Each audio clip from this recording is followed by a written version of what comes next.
తిరుమల శ్రీవారి దర్శనం కోసం కాలినడకన వచ్చే భక్తులకు మరిన్ని సౌకర్యాలు కల్పిస్తామన్నారు టీటీడీ ఈవో శ్యామలరావు. టీటీడీ అదనపు ఈవో వెంకయ్య చౌదరి, జేఈఓ వీరబ్రహ్మములతో కలిసి శ్రీవారి మెట్టు మార్గాన్ని పరిశీలించారు ఈవో. కాలినడకన వెళ్లే మార్గంలో టోకెన్లు తీసుకునేందుకు భక్తుల అసౌకర్యానికి గురవుతున్నారని ఆ విషయంపై ఆరా తీశారు. భక్తులకు ఆటో వాలాల నుంచి సరైన సహకారం లేదని విషయం తమ దృష్టికి వచ్చిందన్నారు ఈవో. టీటీడీ కల్పిస్తున్న సౌకర్యాలను ఆటో వాలాలు సొంతాలకు వాడుకుంటున్నారనే ఆరోపణలున్నాయన్నారు. ఆటో డ్రైవర్లు ఇష్టం వచ్చినట్టుగా ఛార్జీలు వసూలు చేస్తున్నట్లు భక్తులు చెప్తున్నారని అన్నారు. దీంతో భక్తులకు శాశ్వత పరిష్కార దిశగా చర్యలు తీసుకుంటామన్నారు ఈవో.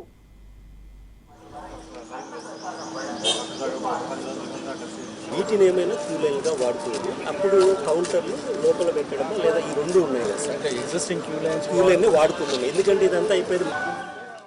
రోజు శ్రీవారి మెట్టు నుంచి కాలినడకని స్వామివారిని దర్శించుకోవడానికి వెళ్ళే భక్తులకి 3,000 నుంచి 4,000 టికెట్లు ఇస్తున్నాము. ఇక్కడ భక్తులు టికెట్లు పొందడానికి ఒక్కొక్కసారి రష్ ఎక్కువగా ఉన్నప్పుడు ఇబ్బందులు పడుతున్నారు. ఆటోల దగ్గర నుంచి కోఆపరేషన్ లేదు, కొంత ఎక్స్‌ప్లాయిటేషన్ కూడా చేస్తున్నారు అనేది మీడియాలో అది చూసాము. మేము కూడా వచ్చి అబ్జర్వ్ చేశాము.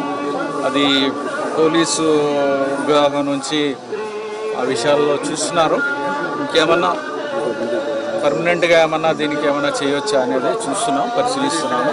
దీనికి వేరే ఆప్షన్స్ ఏమున్నాయి, వేరే విధంగా ఏ విధంగా చేస్తే భక్తులకు వచ్చి ఉన్న ఇబ్బందులు ఎలా తొలుగుతాయి అనేది చూస్తున్నాం. అలాగే ఇక్కడ భక్తులకు ఉన్న వివిధ ఫెసిలిటీస్ ఏవైతే ఉన్నాయో భక్తుల కోసం పైకి వెళ్ళే వాళ్ళకి అవన్నీ కూడా పరిశీలించడానికి